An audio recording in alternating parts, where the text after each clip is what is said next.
बहू,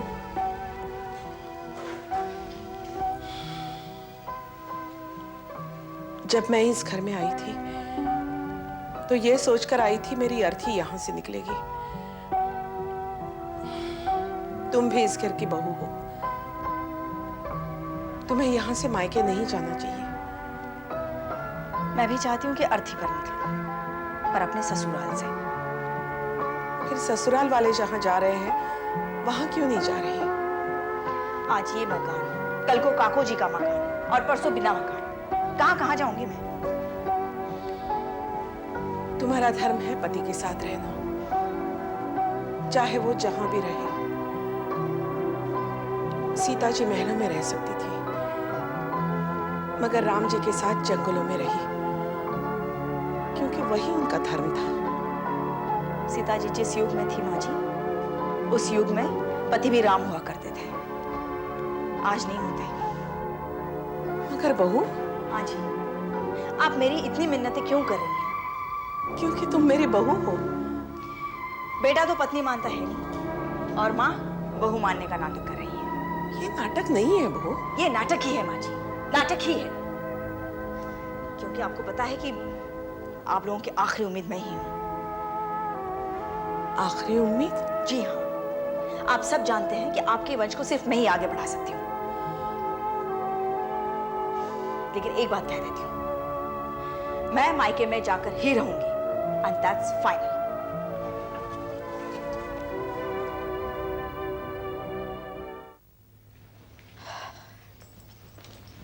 अरे सीमा, कहाँ जा रही हो तुम? अपने पापा के घर जा रही हूँ। अच्छा, तो वापस कब तक लौटोगी? वापस कहाँ लौटूंगी? कहाँ मतलब? तुम्हें तो पता है कि हम सब काकू जी के यहाँ शिफ्ट होने वाले हैं। लेकिन मैं वहां नहीं जा रही हूँ। ऐसा कैसे हो सकता है? ऐसा ही होना चाहिए। हम सबका बोझ काकू जी पर क्यों पड़े? हाँ, लेकिन इसके अलावा और कोई रास्ता भी तो नहीं है। क्योंकि आप लोगों की मजबूरी है। आपके पास दूसरी कोई जगह नहीं है। मेरे पास मेरे पापा का घर है। लेकिन वो तो मायका है। मायके का मतलब माँ का घर होता है। और दूसरी बात यह है कि आप सबसे अलग होकर आप ही का भला होगा। मैं समझा नहीं। मैं तो मनहूस हूं भाई जी। हो सकता है मेरे जाने से आपका बिजनेस फिर से चमक उठे। तुम तो अरुणा की बात को दिल से लगा बैठे। अब दिल से कही गई बात को दिल से ना लगाऊं तो क्या करूं? और फिर ये भी सच है, मेरे आने से इस घर के नीलामी की नौबत आ गई है। ऐसी कोई बात नहीं है। ये जो कुछ हुआ वो बाबूजी की गलती की वजह से हुआ है। कुछ भी हो, मैं काकू जी के यहाँ नहीं रह सकती। लेकिन लोग क्या कहेंगे? कहने वालों की जुबान तो नहीं पकड़ी जा सकती भाई जी। और फिर कहा सुनी तो हर घर में होती ही रहती है। और अब मुझसे गलत बात बर्दाश्त नहीं होती। हो सकता है फिर से झगड़े शुरू हों। सीमा, जो गलत हो रहा है वो वक्त की वजह से हो रहा है। हाँ भाई जी, इंसान ही गलत कर गुजरते हैं। कभी पता चल जाता है तो कभी पर्दा पड़ा रह जाता है। तुम्हें शक हो गया है? आपको भी हो सकता है। मुझे? मुझे क्यों होगा? क्योंकि कल को आपको कुछ ऐसा मालूम पड़ जाए जो आपके विश्वास को तोड़ दे। मेरे साथ ऐसा कौन करेगा? कोई भी। किसी एक का नाम लेकर मैं बुरी क्यों बनूं? और शायद फिर ये भी हो सकता है कि मेरी तरह इन सबके साथ आप भी रहना पसंद ना करें। देखो, अगर तुम्हें कुछ पता है तो बताओ, मैं सावधान हो जाऊंगा। आप ही चारों तरफ नजर रखिए, खुद ही पता चल जाएगा। ड्राइवर चलो।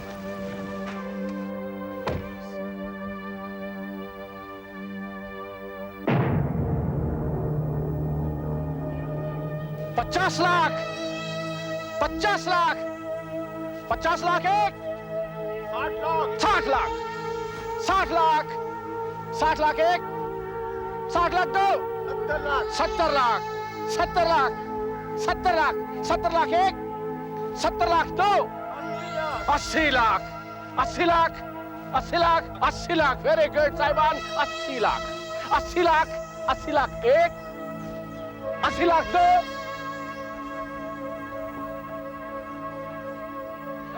90 लाख, वेरी गुड साहिबान, 90 लाख एक, 90 लाख दो, 1 करोड़, वेरी गुड, 1 करोड़, 1 करोड़, मुझे यहाँ से ले जाइए। ये आवाजें मेरे कलेजे में तीर की तरह चुभ रही हैं। ये आवाजें हमारा दूर तक पीछा करती रहेंगी हेमलता। अब हम जहां भी जाएंगे हमारी नीलामी की परछाइयां हमारे साथ जाएंगी।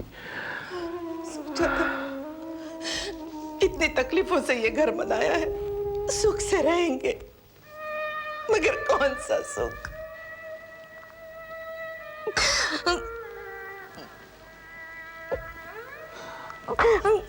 इस सब का जिम्मेदार मैं हूं हेमलता।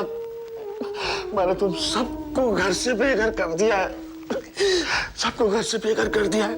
1 करोड़, 1 करोड़, 1 करोड़, 1 करोड़, 1 करोड़ एक, 1 करोड़ दो, 1 करोड़ 10 लाख, 1 करोड़ 10 लाख, वेरी गुड, 1 करोड़ 10 लाख, 1 दिल करोड़ करता 10 है लाख, सबको धक्के मार के बाहर निकाल। नहीं शेखर, 20 लाख, 1 करोड़ 20 लाख, गुस्सा करने से कोई फायदा नहीं होगा। ये जो कर रहे हैं वो इनका अधिकार है, तुम इनसे लड़ नहीं सकते। काकू जी, इंसान इतना लाचार क्यों हो जाता है? क्यों? 1 करोड़ 40 लाख, 1 करोड़ 40 लाख, 1 करोड़ 40 लाख एक, 1 करोड़ 40 लाख दो, 1 करोड़ 50 लाख, 1 करोड़ 50 लाख, 1 करोड़ 50 लाख, 1 करोड़ 50 लाख, 1 करोड़ 50 लाख एक, 1 करोड़ 50 लाख दो, 1 करोड़ 50 लाख तीन। ये पानी धुआं दीवारें ये काली, ये तड़की हुई है नहीं रहने वाली है, सूरज का टुकड़ा जीने पे बैठा, ये चाहत की आवाज दिल से निकाली, लकीरें लकीरें लकीरें। क्या सोच रही हो हेमलता? अब सोचने को रखा है क्या है?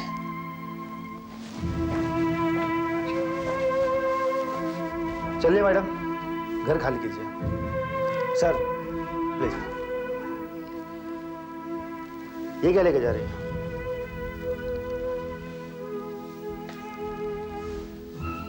सॉरी। हमारे ठाकुर जी को भी नहीं ले जा सकते? नो, ऑर्डर ही कुछ ऐसी है।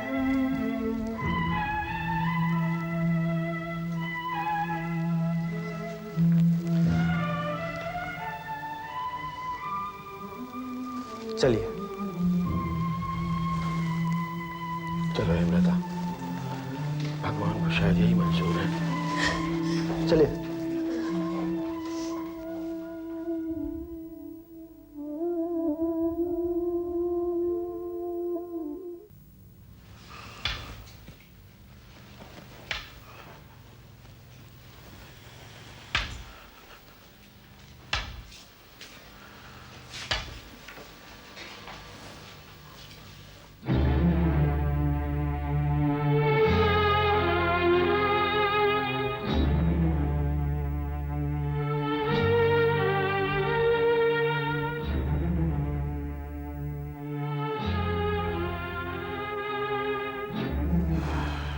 अरुणा, जी तुम किरण को लेकर इस कमरे में जाओ। जी बाबूजी।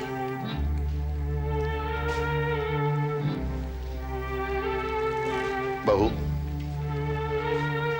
वो ऊपर जो बड़ा वाला कमरा है ना, जिसमें मैं रहता हूं उसमें तुम और हेमंत रहोगे। और आप? मेरा क्या है बहू, वो किचन के पास 2 छोटे कमरे हैं ना, उनमें से एक में मैं रह लूंगा और एक में विशाल रह लेगा। तुम जाओ जाओ।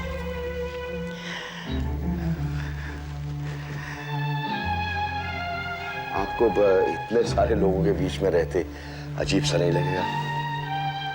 नहीं, अजीब सा मुझे तब लगा था जब तुमने और हमने अलग अलग रहने का फैसला कर लिया था।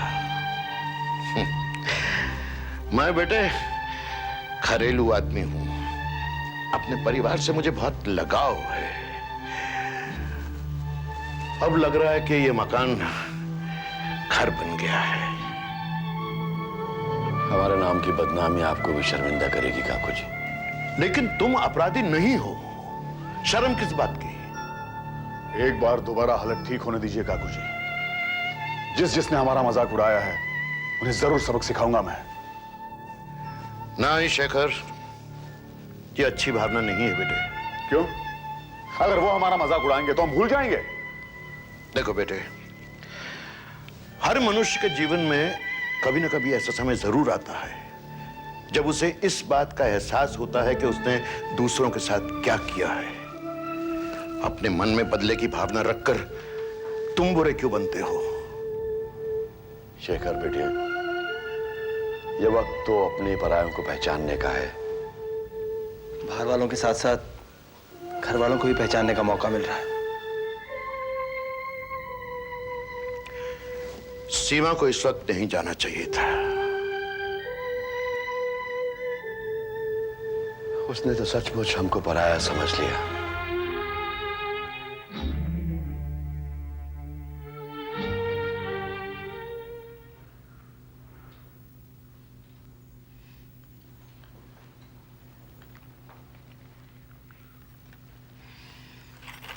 पापा कॉफी।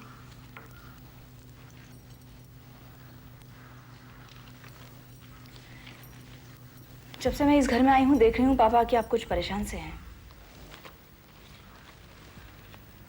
जो मैं महसूस कर रहा हूं बेटी, वो तुम महसूस नहीं कर रही हो। क्या महसूस नहीं कर रही हूं पापा?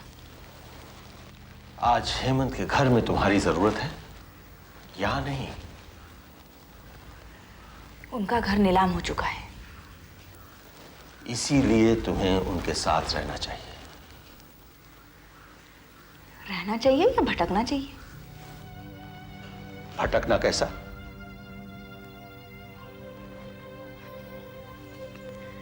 वो खुद दूसरों के यहाँ सहारा ढूंढ रहे हैं, मैं किसी और के दरवाजे पर क्यों जाऊं? सुख दुख मिलकर बांटे जाते हैं सीमा। कल उनकी हालत अच्छी थी तो तुम उनके साथ थी, आज वो परेशानियों में है तो तुम छोड़कर चली आई। ये सिर्फ एक इत्तेफाक की बात है पापा। वैसे भी उस घर में मुझे पहले से ही घुटन महसूस होती थी। ये तो अच्छा मौका मिला मुझे उनसे दूर होने का। कब तक दूर रहोगी? क्या मतलब? कब तक तुम उनके पास नहीं जाओगी? मैंने अभी तक कुछ सोचा नहीं। क्यों? रिश्ता पूरी तरह तोड़ा नहीं है तो इसका मतलब यह है कि तुम उनके पास जाओगी। तो कब तक जाओगी? जब उनके हालात ठीक हो जाएंगे तब? नहीं, तब जब विशाल को अपनी गलती का एहसास होगा। तब जाऊंगी जब माजी और अरुणा को यह बात समझ में आ जाएगी कि बहू के साथ कैसे बर्ताव करना चाहिए, देवरानी को कैसे संभालना चाहिए। तुमने सास को माँ और जेठानी को बड़ी बहन समझा है कभी? मैं नहीं समझ सकती, क्योंकि उन्होंने मुझे जो समझा है वो मेरे दिल में उनके लिए इज्जत पैदा नहीं करता। सीमा, तुम जो कर रही हो वो गलत कर रही हो। यहाँ आकर रहना। तो मेरे यहाँ रहने से आपको परेशानी हो रही है क्या? सीमा, मैं तुम्हें कैसे समझाऊं? तो आपको मुझे संभालने में तकलीफ हो रही है पापा। तुम्हारा दिमाग खराब हो गया है। मैंने 26 साल तुम्हें पाला है और बाकी की जिंदगी भर संभाल सकता हूं, मगर तो मैं जो कर रही हूं मुझे करने दीजिए। ये लड़की, उफ, ये लड़की मुझे हेमंत और भाभी के सामने जाने लायक भी नहीं छोड़ेगी।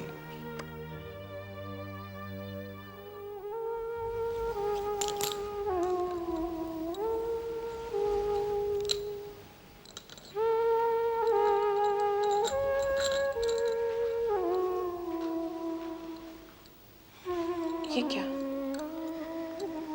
अपने गहने क्यों उतार दिए? अच्छे नहीं लगते माँ जी। हमारे हालात आज ठीक नहीं है।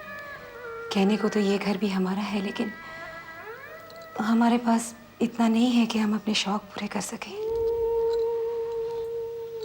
तुमने अपने गहने उनके सामने रखकर अपना फर्ज पूरा किया है बहू। पहन लो ये। आपने अपने गहने क्यों उतार दिए माँ जी? वो मैं आप भी वही महसूस कर रही हैं ना जो मैं कर रही हूँ? हाँ, बोलिए ना माँ जी, आपने अपने गहने क्यों उतार दिए? उन्होंने अपने गले की चेन उतार कर रख दी है। अगर वो नहीं पहनेंगे तो मैं कैसे? जब घर के बड़े इतने सादगी से रहना चाह रहे हैं तो मैं कैसे श्रृंगार कर सकती हूँ माँ जी? कैसे? मैं समझती थी तुम भी हमारा साथ छोड़ दोगी, पर तुम हर जगह हमारे साथ हो बहू। माँ जी,